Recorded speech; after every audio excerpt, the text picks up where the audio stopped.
Fala galera, eu sou a Rafa Vidotti. Essa é a tal de TI. E quanto tempo, hein, galera? Teve um vídeo aqui recente no canal que eu falei sobre análise de infraestrutura, como que é, quais são as atribuições da área. Só que nesse tempo, nos últimos aí 2 anos, eu migrei de área. Migrei de analista de infraestrutura para DevOps. Fui coordenadora de mim mesma até contratar uma pessoa. Fui DevOps na parte de sustentação no time de operações. De lá, fui para engenharia de cloud e agora estou migrando de novo para a área de FinOps. E eu quero contar um pouquinho para vocês dessa jornada. O que mudou aí nessas áreas, o que tem mudado muito na tecnologia ultimamente, com um contexto de cloud muito mais forte nas empresas e nas grandes empresas. Com isso, várias áreas têm aí feito algum tipo de adaptação, readaptação, prioridades para a empresa, e com isso nós, profissionais, temos que correr atrás e estar ali dedicando, né, procurando dedicar para evoluir tal qual o mercado tem evoluído. Então, vem comigo, que eu quero falar para vocês o que DevOps, o que tem a ver infraestrutura, DevOps e análise de cloud e análise de FinOps. Para começar, eu vejo muita gente indo para DevOps direto, indo para Cloud direto. Eu, como tenho uma base de infraestrutura, eu quero dizer para vocês uma coisa muito, muito importante. Existem algumas bases aí de infraestrutura, lá na parte de suporte, de redes, que elas ainda são imprescindíveis para você se tornar um profissional mais completo, um profissional melhor, um profissional que a empresa, que a área realmente precisa, tá? Para quem não sabe, DevOps, ela veio muito de Dev e Ops como uma cultura. Com o tempo, essa cultura virou um cargo. Então, o que acontece? Os desenvolvedores têm ali os seus códigos, têm ali aquela preparação de desenvolvimento e tinha o time de operações sustentando ali servidores onde que rodam os códigos, os bancos, etc. E esses dois times não conversavam. Não conversam muito até hoje. Então, veio esse papel de DevOps, que é aquela pessoa que entende um pouco do código e entende da infraestrutura e fazia com que essa ponte acontecesse. Com o tempo, isso virou um profissional, em que ele precisa pegar muito ali dentro do contexto de servidores, sem servidores, para poder pegar esses códigos e implantar da melhor forma dentro do que é cloud. Então aí temos trilhas muito voltadas para Docker, tem aí diversos treinamentos e envolvem muito a parte de desenvolvimento mesmo, de GitOps. É muito importante entender a sustentação, entender um pouquinho da arquitetura. Então, esse é um pouco da trilha desse profissional de DevOps.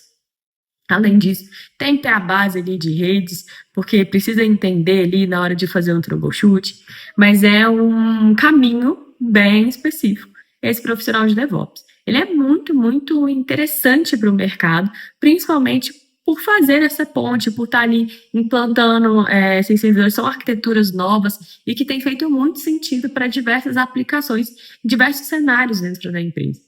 Então, aconselho quem quer ir para essa área de DevOps, quem gosta um pouquinho de código, não tanto assim, quem tem ali uma proximidade com a parte de infraestrutura, quer entender para além do código ali, onde está o deploy, como melhorar, como otimizar, como manter uma arquitetura multizona, né? Ali você está com um Docker, e aí ele tem ele é um microserviço, onde que aquela máquina sobe, se aquela máquina vai ser um EC2, um Spot, não é? Então, assim, é muito interessante mesmo.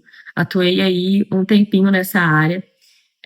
Dentro de empresa, muda um pouquinho, né? O que a empresa usa de servers ali, de microserviço, muda um pouquinho, mas, no geral, a base é a mesma. Vejo como muito importante entender minimamente Cloud Practitioner da AWS, né, e outros fundamentos de cloud dos outros providers, dependendo da empresa que você vai trabalhar. Então, ter essa base de cloud é extremamente importante para a área de DevOps.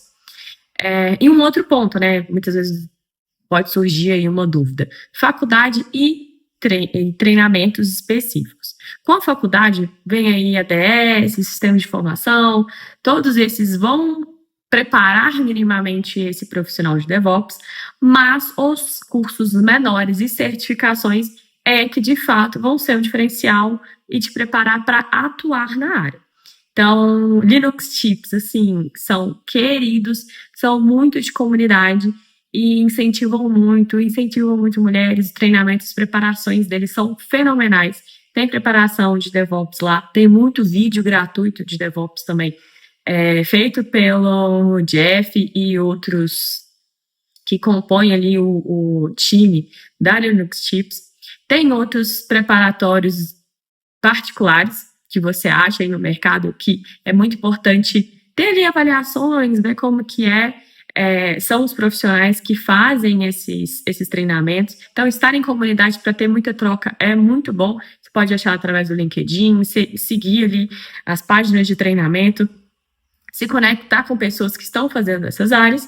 E é outra coisa que assim, se você está pensando em ir para uma área, se você quer se capacitar ou melhorar na área que você está, dá uma buscadinha que empresas buscam para vagas e monta dali a sua trilha personalizada baseada no que tem faltado para você de conhecimento. E eu acho muito importante também buscar treinamentos que vocês consigam minimamente pôr a mão na massa, fazer algum tipo de laboratório, porque no dia a dia as coisas mudam um pouco do teórico. E para mim, eu só aprendo mesmo quando eu pego ali para testar, né? Então, fica aí algumas dicas, troquem muito e qualquer coisa, se quiserem mais sobre DevOps especificamente, comenta aqui embaixo, não deixe de curtir. Se gostou também, encaminha. Vamos para o próximo tópico, que é a analista de cloud. Então, analista de cloud, vamos lá. Estava como DevOps, estava atuando ali numa sustentação, mas pela minha base, e um dos motivos aí de curiosidade de eu ter gostado muito da parte de redes, é de conexão, de fazer arquitetura, de desenhar uma topologia, de ver ali de onde está indo, para onde está indo, de onde vem, para onde está indo, por quê, quais são os recursos envolvidos, como que essa comunicação acontece. Então, eu senti muito em mim que eu gostava ali de DevOps, eu gostava de ver aquilo acontecendo, de pipelines, de implantar, de fazer troubleshoot, beleza. Mas quais recursos são envolvidos? Por que que a arquitetura está desse jeito? Como que está Lambda para EC2? Isso me pegou muito, muito, muito mais. Então, vem aí um papel de um analista de cloud, um pouco para arquitetura, que era o que eu estava desenhando na minha carreira, de fato entender dores, entender o que precisa acontecer, como que precisa comunicar, como que comunica melhor, se aquela organização faz sentido dentro da empresa, quem são os responsáveis por cada recurso.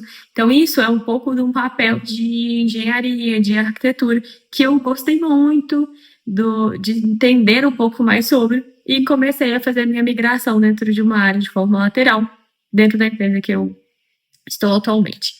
E aí o dia a dia é muito disso, tá, gente? Você planeja melhorias, você planeja, como eu posso dizer? Você planeja padrões. Então, assim, cada time está subindo mas C2 de um jeito. Você procura entender a necessidade do negócio, a necessidade do porquê que isso acontece. Essas perguntas fazem muito sentido no dia a dia. Então, por que que isso chega desse jeito? Por que que está sendo um microserviço? Por que um monolito? Por que esse banco? Isso faz parte, essas perguntas fazem muito parte de um papel de arquiteto. Entender esses porquês para aí sim desenhar uma melhor solução, desenhar uma melhor comunicação, para que isso se sustente dentro da empresa, não é mesmo? Bom, seguindo isso, um papel muito importante que acabou esbarrando em mim com frequência foi a parte de custo. Era muito comum antigamente ser muito mais fácil para as empresas planejarem o custo da tecnologia, porque você planejava o servidor que você ia comprar, esse servidor durava aí anos, planejava a compra do próximo. O problema era quando você mudava para um, você não tinha o que fazer com aquele, mas enfim, era algo que você comprava, então era um custo minimamente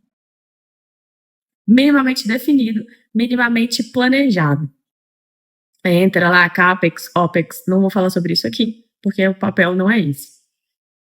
Então, quando as empresas foram ali para a cloud, é um custo que você tá aqui, aí vai subindo, subindo, não sabe por quê, dependendo, alguém configurou alguma coisa errada. O custo de uma máquina S2 vai lá em cima, volta, e aí o time de FinOps, que olhava muito que olha muitas vezes para gráfico, para tendências, fica louco.